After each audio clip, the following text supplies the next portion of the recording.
Will you get rich off of the green revolution? This is Justin Hitt with Prosperity Homestead. If you've got a home in America, you've heard about the carbon footprint that you're creating. How traveling on the airplanes is creating carbon that's polluting the atmosphere and causing global warming. And if only you bought a Prius, if only you put solar panels on your home, if only if you shift to wind energy, will you save the planet and the children? Yet something seems a little fishy. See, those with permaculture experience know something called an energy audit. And it looks at the life cycle of an activity and kind of measures the carbon inputs and outputs, as well as other types of inputs and outputs like water, elemental items like fuel and such. And if you look at a Prius and you ask the question, how does the Prius get to the dealership? You realize fossil fuels are necessary. Now, it could get there by a train. A diesel train uses fossil fuel and then an electric engine. You may not have known it, but diesel trains are actually giant hybrid vehicles. And trains move things very efficiently. Now, you might be asking, well, how do they manufacture the solar panels? What goes into that?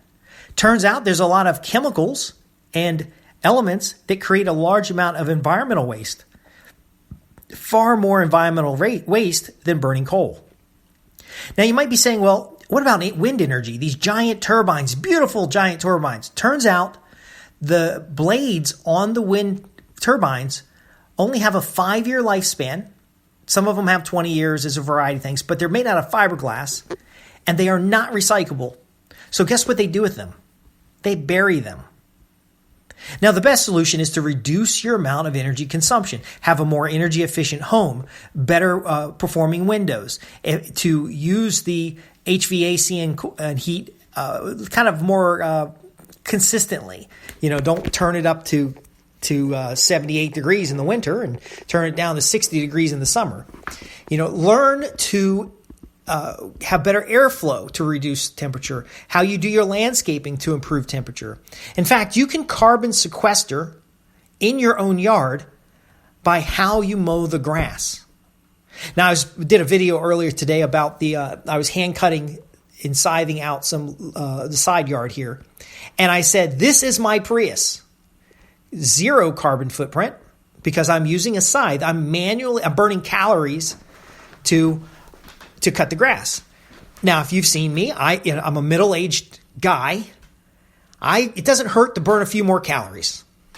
In fact, it's good exercise. I sweat, but it's really not that vigorous. So I'm not. It looks like I'm exercising, I'm sweating, but I'm not really working that hard. Now, that means there's no fuel inputs.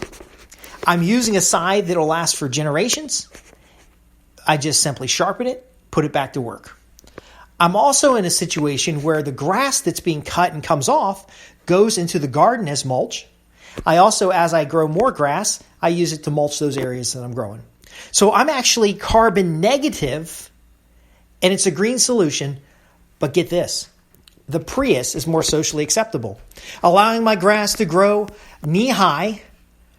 And by the way, it's grass, several types of grass and clover, and it's very green. In fact, it looks like a pasture. And then going out and cutting it once every couple of weeks saves me time, gets me long cut grass that I can use as mulch, and then it looks really good. But it doesn't look bad when it's a little bit long. It just looks unusual. And I'll see people drive by in their little Prius. By the way, they're driving up the hill and it has to use the engine to get up the hill because the little electric motor in that thing really isn't that strong. And so I hear that sucker grinding away, getting up that hill. I guess Priuses are real good in deserts where it's all flat. But my point being is that you need to find your green. You use an energy audit to look at from original raw materials to point of consumption, what's happening. Okay, so you've got factories building out the vehicles, these electric vehicles, which have fossil fuel vehicles bringing them the materials and parts. If you want the electric car industry to go, you can't stop the petrol fuel industry. You can make the petrol fuel industry cleaner, by doing an energy audit, looking at inputs and outputs, looking at waste into the environment. And in fact, waste is only resources that have not been properly used. There are factories that eject upstream cleaner water than they intake downstream. Think about that. Can the system be made so effective that it's carbon neutral? Not by buying carbon credits, but just by recycling. Subaru, for example, their vehicles are pretty much carbon neutral. Many of their factories recycle everything, and they do it without a lot of tax credits and secret, carbon purchases. Now, let's look at your day-to-day activities. How you're mowing the grass, what you do with your grass clippings, what you do with the tree trimmings, the branches that fall, all that stuff can create a better and more holistic environment, whether you choose trees on your property, or you choose grass on your property, or you choose a garden. All those have different levels of impact. But you've got to look at it. See, this green revolution from the government's perspective is about Chinese manufactured solar panels where they don't have EPA governance and they're ejecting hazardous waste in the rivers and streams. Solar panels and windmills, wind power that actually has a very short life and is easily destroyed in a natural disaster.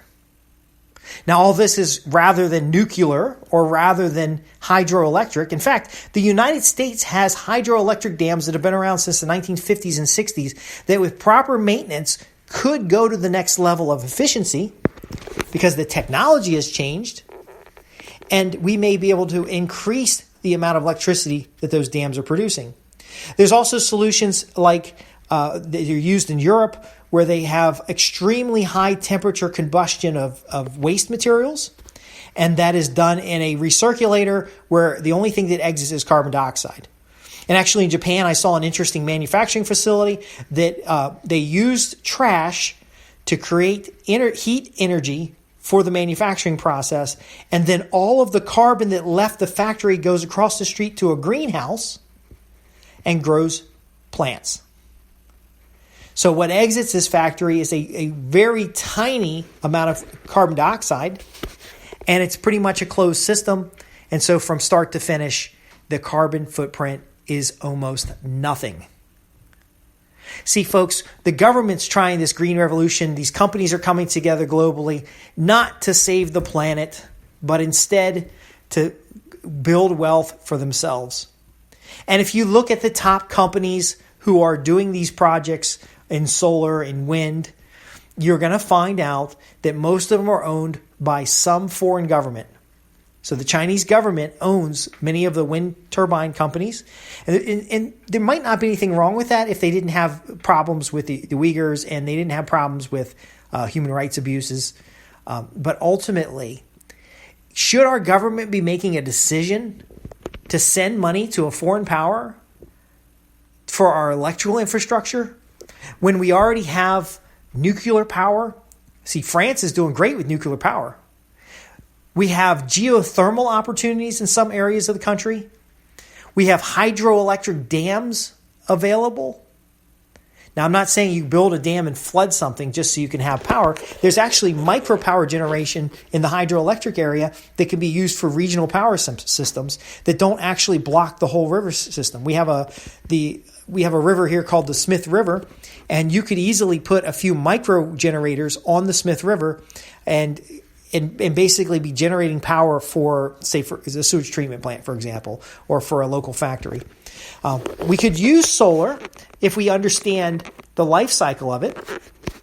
We could use wind if we understand the life cycle of it. Oh, by the way, the wind blades, they're full of balsa wood that's illegally mined in South America, or balsa wood that's actually illegally timbered in South America. Anyway, my point and your takeaway is don't be a blind fool. One person's green is just as good as the others. And ultimately, when you do the investigation, when you look into the details, you'll discover that some green is not green at all. And you can make informed choices. Vote so that your government doesn't make decisions about this kind of stuff. The government is not the right person to be making a decision about your power usage. Co-ops are a better solution. Regional power systems are a better solution. It's bad enough they're covered with regulations. And then ultimately, do what you can do at home. Recycle cardboard as mulch, and grow garden areas and grow biomass, and do the things that are necessary at your home to reduce your carbon footprint. And altogether, if individuals take action, the larger economic value of green solutions will be realized by more people, and the overall impact on the environment will be reduced significantly by design. I want to thank you for listening. I'm Justin Hitt with Prosperity Homestead. I believe that all the ecological solutions start at your home. Getting a better education and understanding what nature is, how it works, and working with nature rather than against it, and as individuals rather than collective governments to get the outcomes that you're looking for.